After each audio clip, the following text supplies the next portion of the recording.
Praise Yah, brothers and sisters. Praise the one and only one who's worthy of all praise, honor, and esteem. Baruch are all those who revere Yahuwah and who walk in his ways. All those who consider him, put him above all else, and yet putting none above him. He is worthy. He is so faithful and so loving and so kind. He never abandons us. He does not lie to us and deceive us. He does not lead us into temptation, but rather he leads us in the path of righteousness.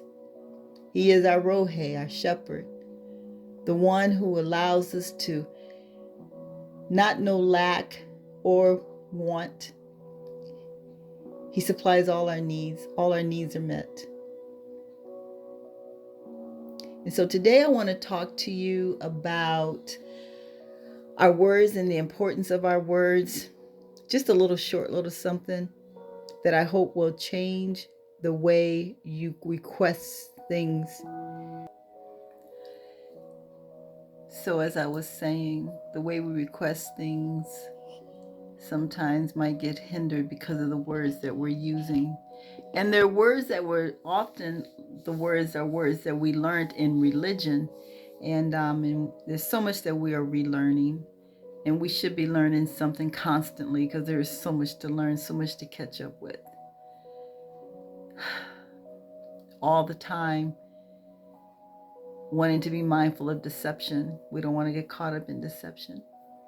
So today we're going to talk about the words we speak and how they're on a frequency and how important they are. There's importance in our words that we speak. They're either bringing death or life to us. And some words, like I said, have just been taught to us, or it just become such a conditioned tradition that we don't even realize that we may be holding some of our prosperity captive. So Proverbs 18 verse 21 reads, "Death and life are in the power of the tongue, and they that love it shall eat the fruit thereof." So if we love death and we're speaking death, we're going to eat the fruit thereof. But yet if we love life and we're speaking life, we're going to eat that fruit. So these are some words I want to share with you. There have been other audios when I have shared with you about words.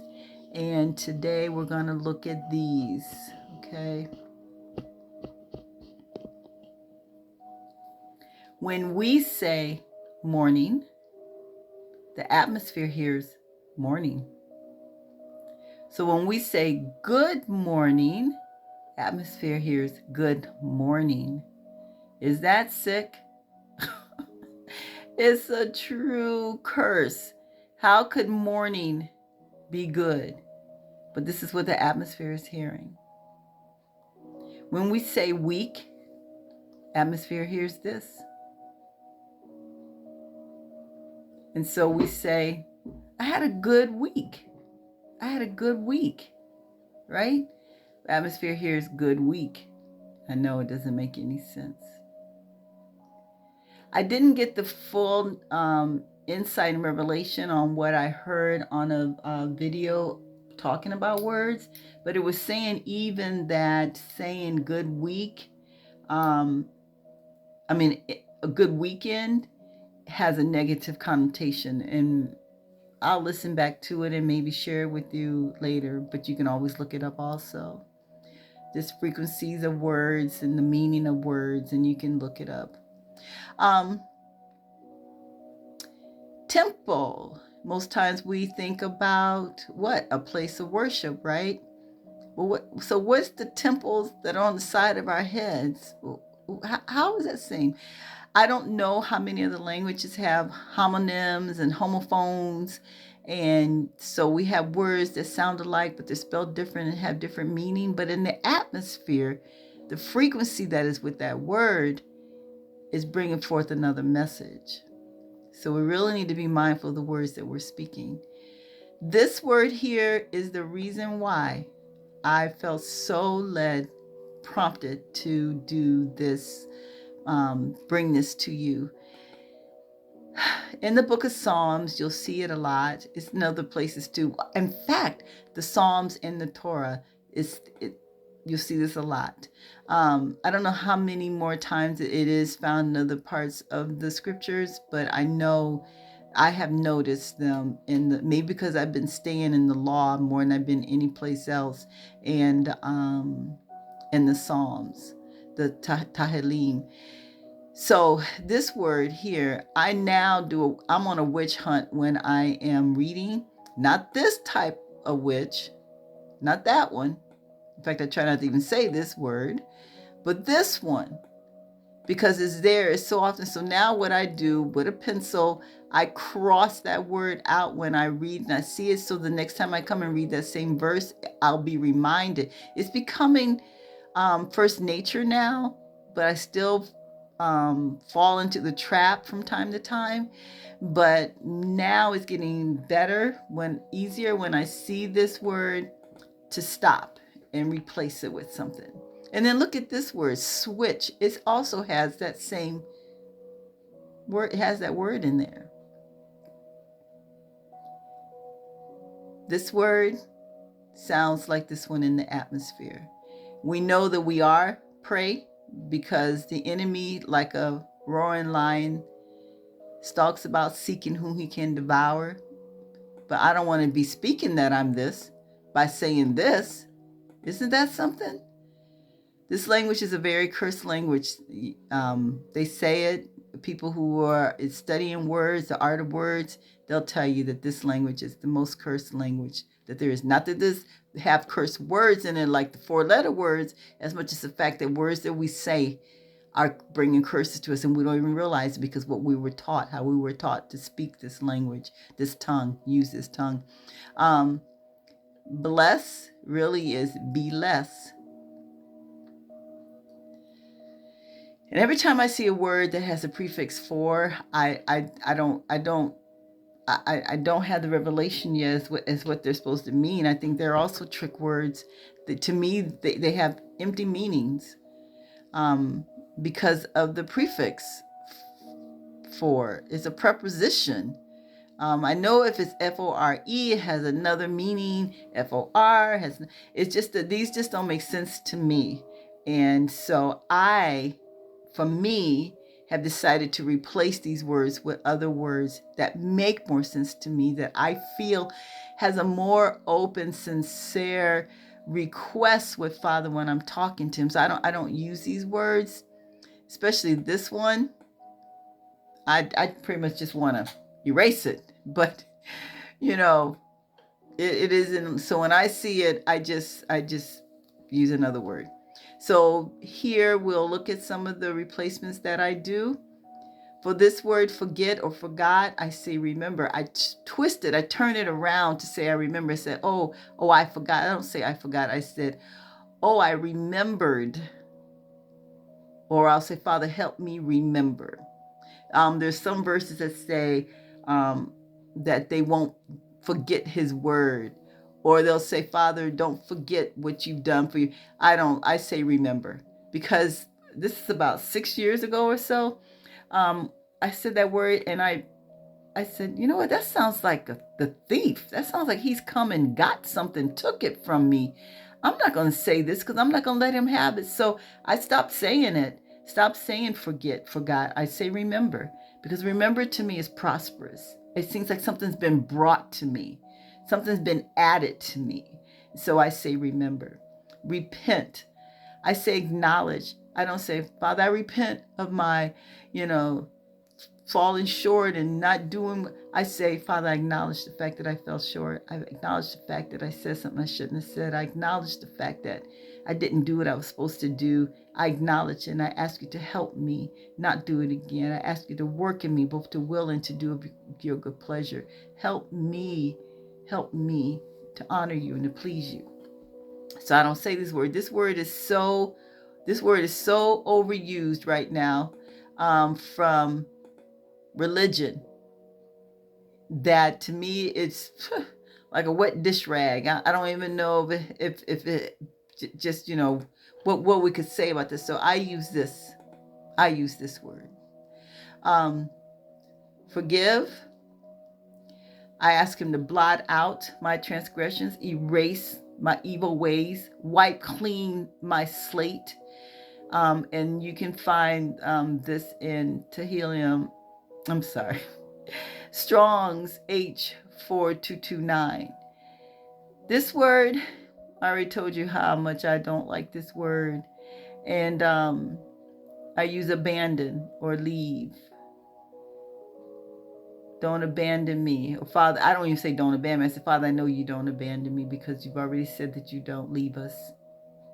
So I use this word.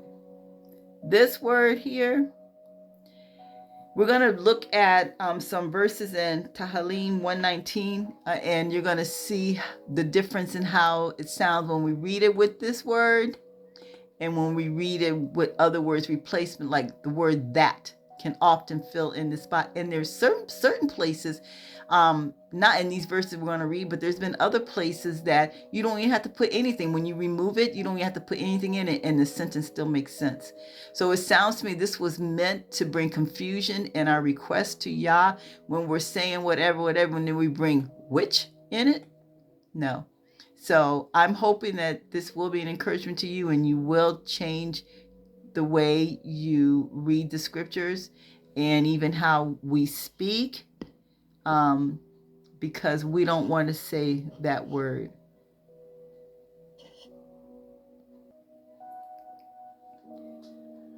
Tahallym 119, beginning with verse 21. You have rebuked the proud that are cursed, which do err from your commands.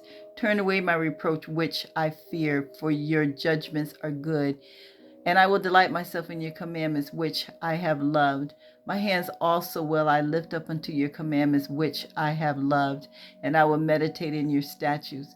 Remember the word to your servant upon which you have caused me to hope. The proud have digged pits for me, which are not after your law. First of all, this sentence makes no sense to me. The proud have digged pits for me, which are not after your law. Of course, the wicked and the proud, they're not going to do anything according to his law. And why would they dig pits that would even line up with his law? That doesn't make any sense. But that's just me. Sometimes, well, I am a very literal person, but that doesn't make any sense to me why the proud would dig pits that are after his law, when they're they do the opposite of what he does. Great peace have they which love your law, and nothing shall offend them. So see this, look, you're speaking, right here we're speaking prosperity. Great peace have they, which, that's a curse right there, love your law, and nothing shall offend them. We just deleted the words of prosperity. My help comes from Yahuwah, which made heaven and earth. No. Okay, so now we're going to read the exact same verses, and we're going to read it with the replacement words. You have rebuked the proud that are cursed. Who? And shouldn't it be who? We're talking about a person. We're talking about the proud, not which. We're talking about who. Who? The proud. You have rebuked the proud that are cursed, who do err from your commandments. Turn away my reproach, that I fear. For your judgments are good, and I will delight myself in your commands, that I have loved. My hands also will I lift up unto your commands, that I have loved, and I will meditate in your statutes. Remember the word of your servant, upon that you have caused me to hope. The proud have digged pits for me. Here we go with the sentence. That are not after your law. Great peace have they that love your law, and nothing shall offend them. Tahallym 121. My help comes from Yahuwah, who, not which, who made heaven and earth. Who? Yahuwah made heaven and earth. Or the Shamayim and Aretz. So see the difference between which and that? And just look how clean this feels, not saying that word right there. It's so much cleaner. So we cry out to Abba and we say, free us from deception. Deception is everywhere. We live in the land of deception. Oh my goodness. The system of deception is all over, all over. So I have for some time worked at replacing this word with crime and transgression and wickedness, not even aware that,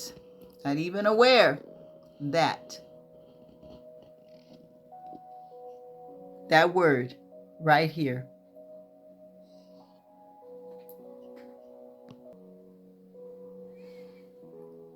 Read along with me because I'm not going to say the names of these deities. So this word in Mesopotamian religion is the of the moon. They're such thieves. They have nothing to do with this. They turned this good into evil. Anyways, so this word was the father of the sun. Oh, goodness. So he was the father of the sun. He is the deity of the moon, the father of the, isn't this? The sun, God. And this is his name. Right, where's his name? The sun, oh, right here. And in some myths of the goddess of, and with them formed an astral triad of deities. This name is considered a member of the special class of Mesopotamian gods called the, okay, and you can go online and do a search and you will find more information on it. These are the two sources that I wanted to cite just to let you know that where you could go look if you wanted to. But isn't this something? Look how they had us using this so much. Look at this. Look at this. And I was so grateful. I just came to know this recently, but I had already stopped using this so much. But yeah, isn't that something?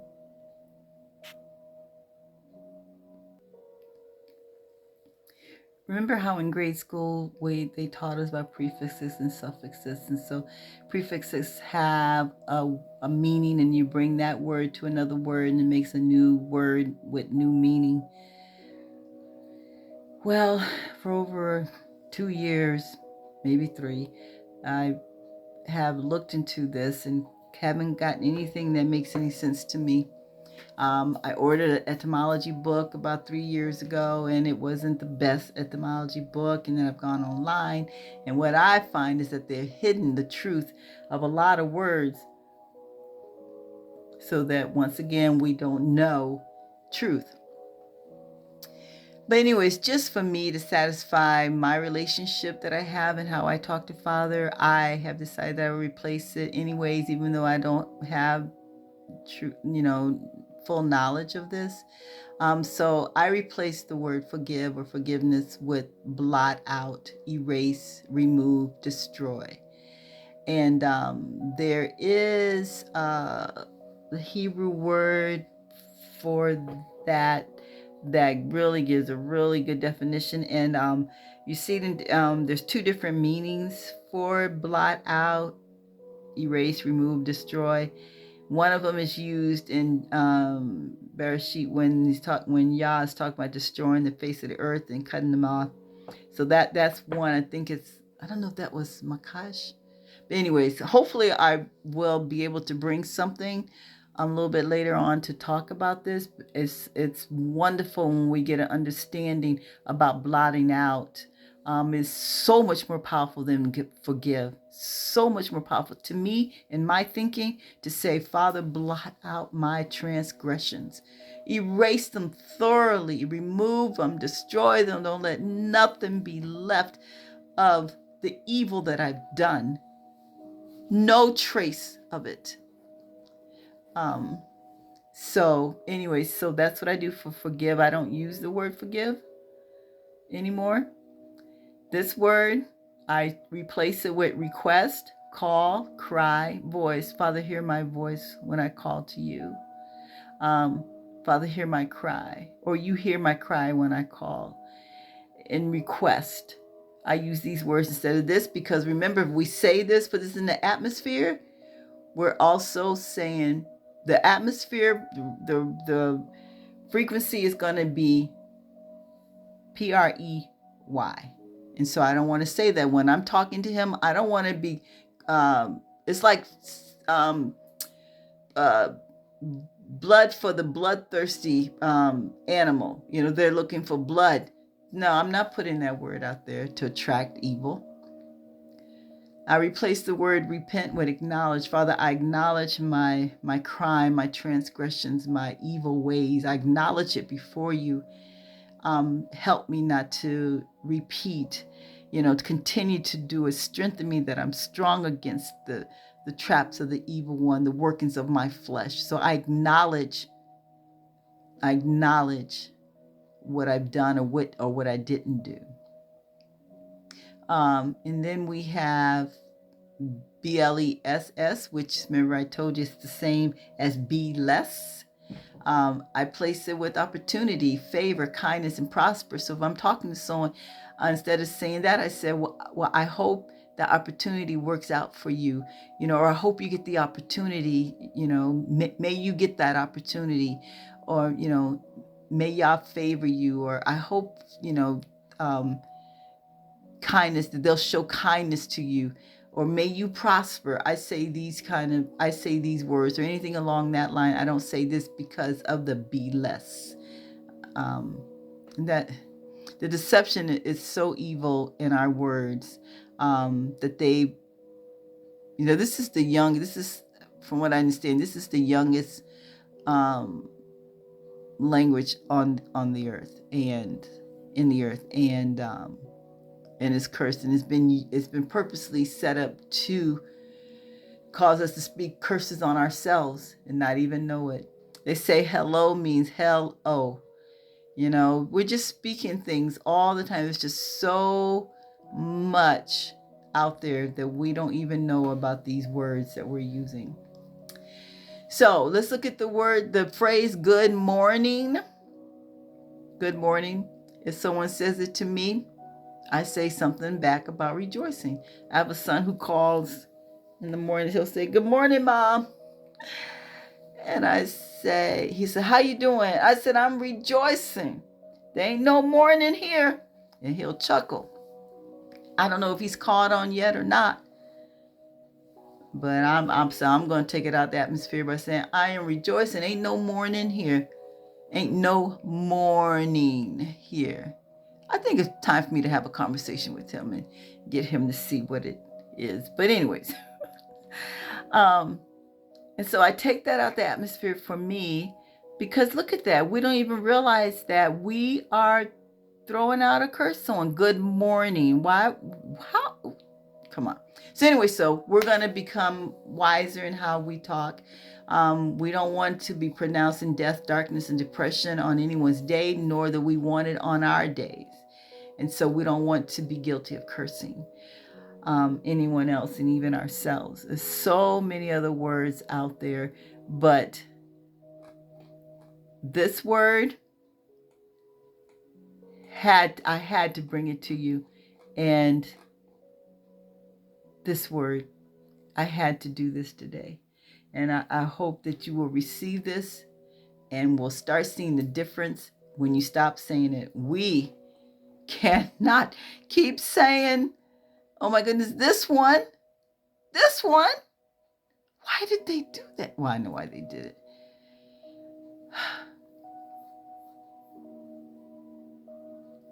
Be encouraged, brothers and sisters, and stay encouraged. We've got to be courageous. So we got to stay in that mindset of being courageous. Remember, courage is not the absence of fear. It's the resistance of fear, and it's mastering fear. So we stay encouraged. So we're mastering fear. We're resisting fear, right? Resisting fear, and we're mastering fear. And so because there's no absence of fear, just because we're being encouraged, and we're encouraged, we're in the state of courage, courageous, Doesn't mean fear's not gripping our hearts. We just still got to do it. In fear, we got to do it. So be encouraged and stay encouraged. Stay fearless. I love you, brothers and sisters, in the name of Yahuwah, our great one, our mighty one, our loving Father. And until next time, continue to know that we win in Yah. All praises be to him. I love you in Yahuwah. Stay focused and vigilant and mindful of the great one. In the name of Yahuwah.